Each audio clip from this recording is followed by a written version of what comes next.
देखिए, सरकारी हॉस्पिटल्स में, मेडिकल कॉलेज में, सीएससीज में कौन आदमी जाता है? जो आम परिवार का आदमी होगा, गरीब आदमी होगा, या निश्चित रूप से किसान होगा, बागवान होगा, वो जाते हैं। और हॉस्पिटल में जब वो जाते हैं तो एक आशा होती है कि हम हॉस्पिटल जा रहे हैं और उस हॉस्पिटल में जाकर हम ठीक होकर आएंगे।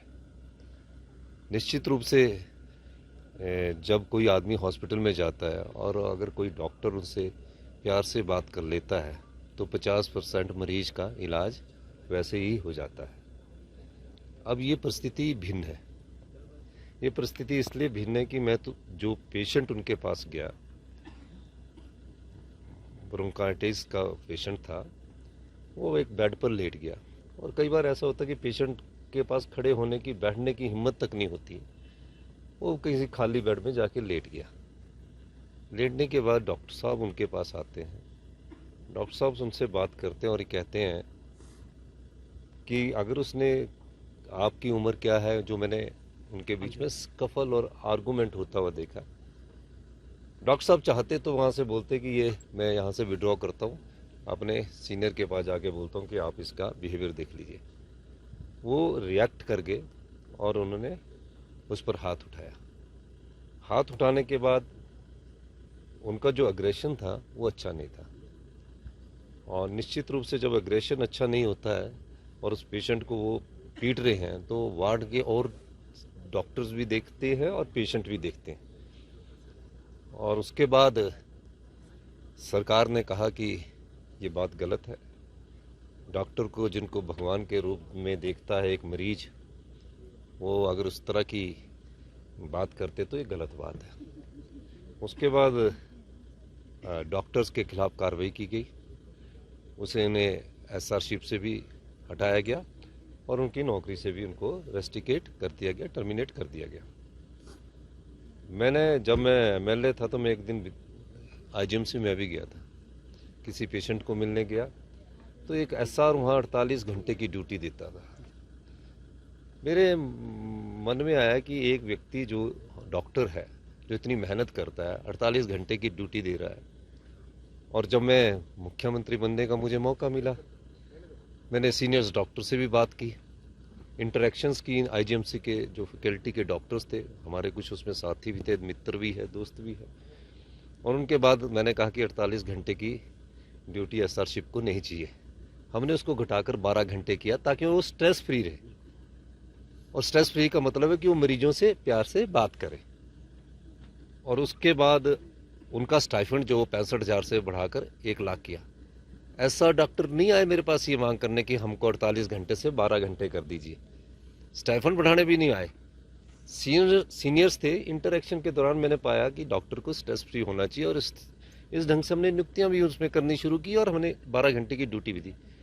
उसके बाद भी वो डॉक्टर इस प्रकार का बिहेव करता है, जो बड़ी चिंताजनक बात है। यहाँ ही बात खत्म नहीं हुई। फिर मैंने कुछ डॉक्टर एसोसिएशन से मुझसे टाइम मांगा और कहा कि मैंने उनको कहा कि मैं अभी जा रहा हूँ, 27 तारीख को मैं आपको मिलूंगा। 27 तारीख के शाम को मैं 5 बजे आपको समय दूंगा या 28 तारीख को दूंगा। नहीं, हमें तो अभी मिलना है। फिर मैंने उन्हें संदेश दिया कि मैं अभी नहीं मिल सकता। फिर मेरे कुछ आईजीएमसी के जो सीनियर्स डॉक्टर, उन्होंने मुझसे अनुरोध किया कि आप इनसे एक बार मिल लो। वो मेरे पास आए सर। मैंने उनको बोला कि जो क्लिपिंग आपने दी है और जो आपने लिख के दिया, मैं उसको री इंक्वायर करवाऊंगा। जब मैंने उनको री इंक्वायर की बात कह दी तो उसके बाद स्ट्राइक पर जाने का क्या औचित्य था? उसके बाद स्ट्राइक का जाने का औचित्य नहीं था। मुख्यमंत्री जी आपसे कह रहे हैं, मैं चाहता तो मैं बोलता कि आप हेल्थ मिनिस्टर से जाके मिलिए, मैं चाहता तो सेक्रेटरी हेल्थ से भी जाके मिलिए। मैंने क्यों कहा? मैंने बोला ये डॉक्टर भी मेरे परिवार के सदस्य हैं, मैं इनसे मिल लेता हूं, उनको समझाता हूं। अब एक ऐसी व्यवस्था है कि या तो आप इस व्यवस्था के साथ इसको स्वीकार कर लो कि अगर मरीज को हॉस्पिटल में कभी कोई डॉक्टर पीटता है और डॉक्टरों को मुख्यमंत्री का आश्वासन भी दिया जाता है कि मैं इसकी री इंक्वायरी कराऊंगा, फिर इन डॉक्टरों को अपना अहम भी छोड़ना पड़ता है। आपको मेरे पर विश्वास रखना चाहिए था। आप अहम ना छोड़कर हड़ताल पर चले गए। और हड़ताल पर जाने का औचित्य क्या है? मुख्यमंत्री ने आपको कहा है तो उसका उनके मन में किसी डॉक्टर के करियर को बर्बाद करना नहीं है उद्देश्य। वो भी मेरे परिवार के लोग हैं, वो हमारे परिवार के लोग हैं। लेकिन क्या आप जब मुख्यमंत्री जी की ही बात नहीं सुनना चाहते और आप हड़ताल पर ही रहना चाहते तो क्या कर सकते हैं? उसमें कुछ कर सकते हैं? और पूरे प्रदेश में मैं उन डॉक्टरों का धन्यवाद करना चाहता हूं कि टांडा के एक डॉक्टर एसोसिएशन, उन्होंने बहुत अच्छा कहा कि हमारे डॉक्टर ने गलती की है। अब अगर गलती ये बार बार हॉस्पिटल्स में होती रही तो मरीज तो बेचारा कोई आएगा नहीं। पैसे वाले मरीज तो बड़े बड़े हॉस्पिटलों में चले जाते हैं, जिनके पास पैसा होता है वो तो बड़े हॉस्पिटलों में जाते हैं, आम आदमी आता ना। तो थोड़ा डॉक्टरों को समझना चाहिए और निश्चित रूप से उन्हें अपना अहम यंग है, पढ़ रहे हैं, उनको उसको त्यागना पड़ेगा। और मैं एक कह देना चाहता हूँ, हमारे लिए डॉक्टर हमारे परिवार के सदस्य है और जो मरीज है वो भी हमारे परिवार के सदस्य है।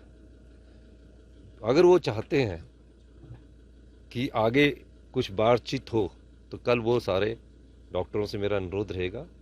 मैं आपका परिवार के मुखिया होने के नाते ये बोलना चाहता हूँ कि आप कल से अपनी स्ट्राइक कॉल ऑफ करें और ज्वाइन करें। और मैं ये भी कहना चाहता हूँ कि मैं आईजीएमसी के सीनियर डॉक्टर्स को बुलाऊंगा, उनसे चर्चा करूंगा और जिस इंक्वायरी पर उनको सस्पेंशन हुआ, दो प्रकार से उनका, एक एसआरशिप से उनका निकाला गया और एक उनको नौकरी से निकाला गया।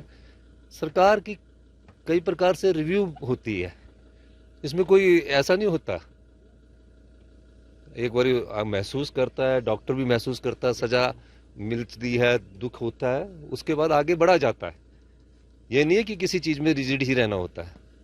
तो इस दृष्टिकोण से उन्हें पहले स्ट्राइक कॉल ऑफ करें। और मैं और डॉक्टरों से भी कहना चाहता हूँ कि आप अपने ध्यान दीजिए, आपकी प्रोटेक्शन का दायित्व भी मेरा है। जो लोग उन्हें थ्रेट करते हैं डॉक्टर्स को, जो लोग उन्हें डराते हैं, उनको सुरक्षा देना मेरा दायित्व बनता है। वो भी मेरे परिवार के सदस्य है। तो इसलिए मेरा ये अनुरोध रहेगा कि आप घबराइए मत। डॉक्टरों के साथ सरकार किसी एक व्यक्ति के साथ नहीं होती है। सरकार हिमाचल प्रदेश की 75 लाख जनता के साथ है। पर जब गलत होता है तो सरकार का ये दायित्व बनता है कि गलत को गलत नहीं कहना चाहिए। आज वो गलती के लिए स्ट्राइक कर रहे हैं। वो पेशेंट उस डॉक्टर का भाई होता तो क्या डॉक्टर स्ट्राइक करते? कोई ना कोई, हम सब लोग एक दूसरे से जुड़े हुए, छोटा सा प्रदेश है। अहम छोड़िए, कल से आप अपने हॉस्पिटल में जाइए और उसके बाद मैं सीनियर जो डॉक्टर्स हैं, आपके प्रोफेसर्स हैं, उनसे मैं बातचीत करूंगा और किस प्रकार समाधान किया जाता है वो समाधान निकालने की हम कोशिश करेंगे।